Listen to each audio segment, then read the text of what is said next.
నేను ఎక్కడో చూశాను, school fees 3,50,000 LKG, building fund 50,000,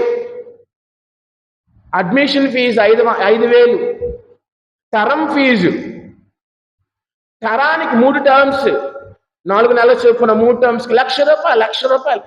A B C D నేర్పడానికి 3 లక్షలు ఇవ్వాలండి. ఇంట్లో ఈ తల్లి ఏం చేసిద్ది? టీవీ చొక్కా కూర్చునేది పిల్లలకి ఏమి నేర్పకుండా. ఈ తల్లి ఏం చేసిద్ది? సెల్ ఫోన్స్ వస్తా ఉండేది. వాడు కింద పడ్డాడా, పైన పడ్డాడా, దెబ్బ తగిలింది అనవసరం.